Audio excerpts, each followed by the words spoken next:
Hello, welcome to Philosophy All Along. So, I want to talk with you today about something that for me is maddening. It just really gets me.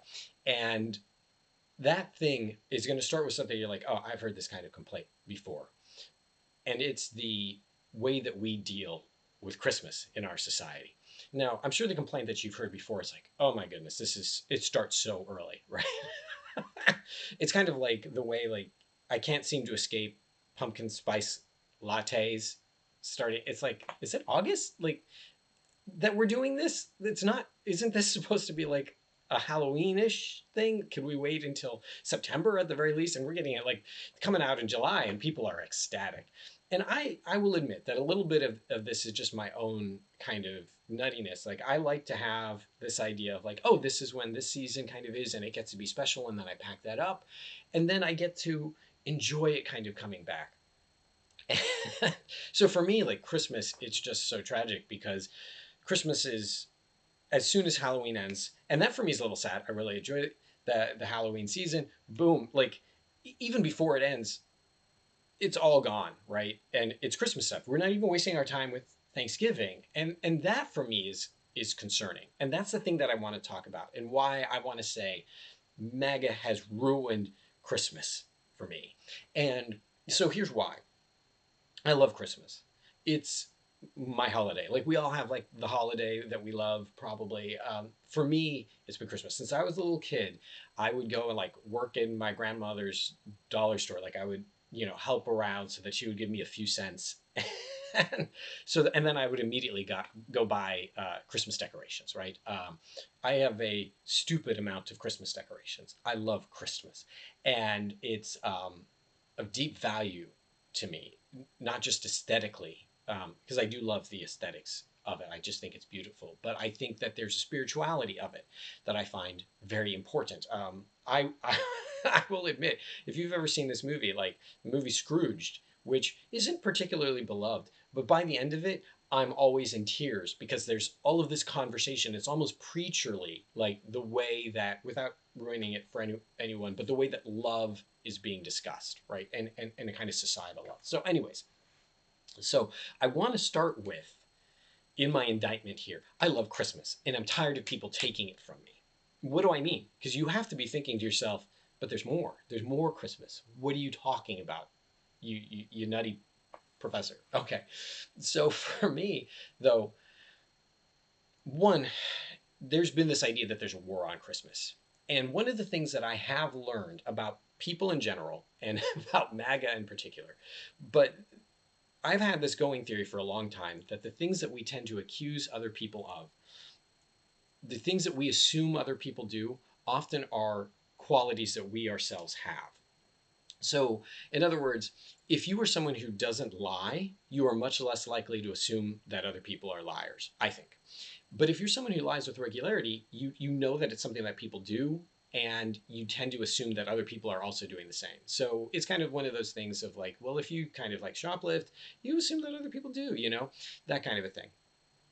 So when people say that there's like a war on Christmas, it always makes me wonder, are you engaging a little bit of a mirror? Are you seeing yourself kind of in it? In the same way, like if you were having uh, a conversation with your spouse and you're like, oh, they just feel grumpy today. And for me, I always ask myself, well, wait a minute. I'm assuming that they're coming across a little grumpy, but maybe I'm the one who's grumpy, right?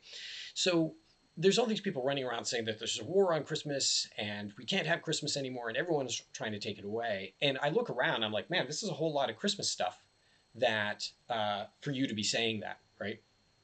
And their argument is, well, no, because it's like holidays. And this is before MAGA happened, right? I remember my grandfather being upset because he would hear people saying, like, well, you can't say Merry Christmas anymore. It's always Happy Holidays. And so that drives me nuts because, first of all, holidays literally means holy days. Literally, that's where it comes from. So stop acting like, oh, well, you've taken it and you replaced this special thing Christmas with just this nondescript, meaningless thing. No, it's literally happy holy. Whatever your holy day is, enjoy it.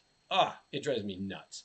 So My grandfather, who was a great guy, but this was probably my one sticking point with the man. If someone wished him happy holidays, he'd be like checking out at Walmart or something. He'd be like, "No, Merry Christmas," and man, that just completely defeats the spirit of the whole gosh darn thing, doesn't it? Like, so this person is, maybe because their job's telling them have to, or because it's coming out of their heart, is wishing you well, and your response is no. Let me use it as a teachable moment to tell you what you actually should be celebrating, what you actually should be um, saying to other people. And that's why it's kind of ruined for me, right? So for like this year, um, walking into the stores after we've been having these arguments for a couple of years now about like, Target being too woke and et cetera, et cetera. So I walk in, it's literally into a Target the day after Halloween, right? So there we are, November 1st, and it literally says Merry Christmas everywhere. And I'm thinking to myself, number one, it's not Merry Christmas. I had an old priest who would point that out. Like, this isn't an anti religious problem that I'm having here, right? It's Advent, for crying out loud. He used to yell at us because, well, not yell, he was actually very soft spoken. I don't mean to verbalize. He used to tell us gently, don't say Merry Christmas yet, say Happy Advent, right? Because Christmas is the 12 days from Christmas onward, right? So they've taken that from us, right? There's no money to be made there, right? All that Christmas stuff is gone on the 26th, but that's actually the 25th is the first day. So as a child, I remember being so sad that Christmas was over and my mother telling me, don't worry, you have 12 days. And you all, society, right, and companies, you won't let me have my 12 days because you started this thing 2 months early, right? You've taken away very possibly one of the most important holidays of the year that is inclusive of everybody, regardless of their spiritual, like where they're coming from, their direction, their background, their upbringing, which is Thanksgiving, which is the idea that we all should be grateful, right? Take our time with our families. No, no, no. Black Friday is starting in the middle of Thanksgiving. Doesn't matter, right? Give me that holiday goodness, right? And at the expense of the holiday that's really fundamentally about not what you're getting and not even the stuff that you're giving, but about the people around whom you're being. Right? So there I am, and it says Merry Christmas. And the thing that I'm so keenly aware of when I see Merry Christmas is it's really just kind of a F you to everybody who is saying Happy Holidays. That is, they're celebrating something else, that they are, they're in some other spiritual space, or even an atheistic space. That basically what all of this signage now means in our society, since we've decided that people can't say happy holidays and that they can't wish you anything else, right? That our society is a Christmas society. Is what we're saying with Merry Christmas is not like, hey, Merry Christmas to you. Like, I hope you're having a great season. I hope things are wonderful with your family. I hope you're feeling loved. I hope you experience kindness and charity. I hope it's a great season for you. We're not saying that. We're saying you better take Christmas and swallow it, or I will shove it down your throat, right? If not, I will, you're a horrible liberal snowflake and you're gonna love it. That's not Christmas. That's not it. You ruined Christmas, Mr. MAGA. Not me, right? Not the people who are like, yeah, happy holidays to you, Merry Christmas to you, happy Kwanzaa to you, right? Happy Hanukkah. Like, have a great time, whatever you're doing. Love, kindness, peace towards all. It's an aggression. It's just an attack. It's a way of saying, ha ha ha, we win. Our religion is better.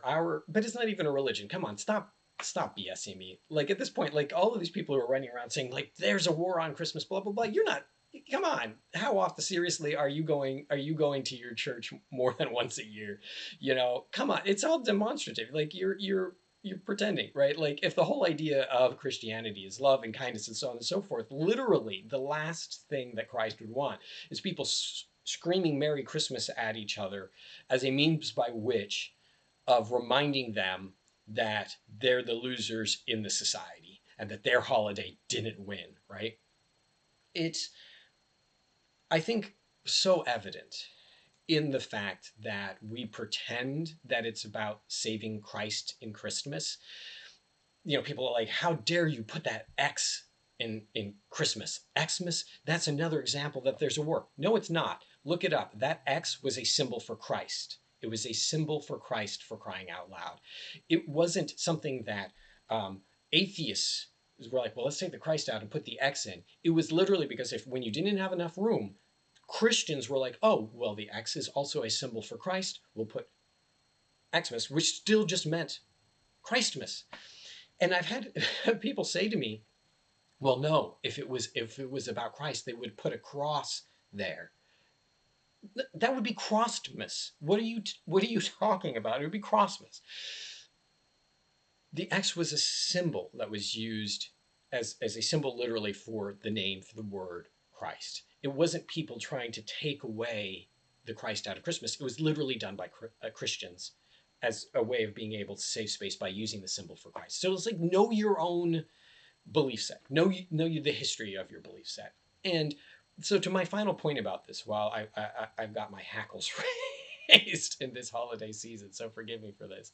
Oh man, don't tell me that it was the liberals who, these snowflakes or whatever, who have the war on Christmas. We as a society, not just like MAGA, but we as a society as a whole have been warring on Christmas. If Christmas means charity and giving for a very long time. After Donald Trump's first administration, not to make it particularly political, forgive me, but when they took away the tax breaks for charitable giving, right? They rewrote a lot of tax stuff at the time. Company and individual wealthy people, charitable giving decreased. So their argument had been like, well, if you give a tax break for this, it shouldn't impact whether or not people donate, Well, apparently it did. That's why they were doing it. That's why the companies were doing it. That's why the wealthy were doing it. But my point is simply this. If Christmas is actually about what you give, there's excellent and obvious evidence that our society does not believe so. From the very upbringing of our children, that Christmas has nothing to do with giving, and it has everything to do with getting. Because if Christmas was actually about giving, then we would not be taking our children to Santa Claus with their list of demands, right? I don't want to misquote the numbers, but I do know that the numbers in terms of children's Christmas lists from like the 1950s to now haven't just tripled or quadrupled. I think that the numbers have gone something like they had like 1 or 2 items on their Christmas list back then to something like they've hit like 30 or 40. So you go to Santa and you tell him what you want. So what the message we've all been getting since we were children is this is the season of charity and giving. And what is then therefore the best way to demonstrate charity and giving? By getting, right? That in our brains, I think that those things, right, since we're children, those things have been in synonymy. It's a season of giving, so I should be getting. It's a season of giving, so I should be getting. So giving means getting.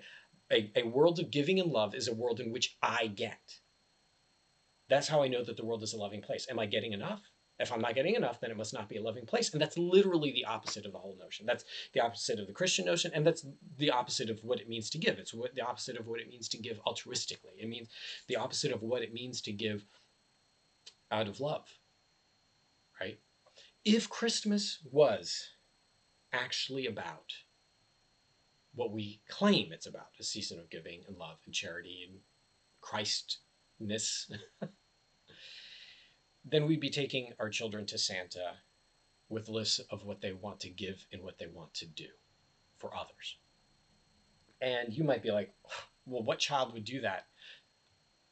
The children that we raise in a society to do that. I mean, think about little kids, especially when they're particularly young, 3, 4, 5 years old, right? And you say to them, hey, what are we going to do? What are we going to do for grandma this year? What are we going to do for grandpa? What are you going to do for your mom? What are you going to do for dad? What are you going to do? The kids light up. They're super ecstatic about it.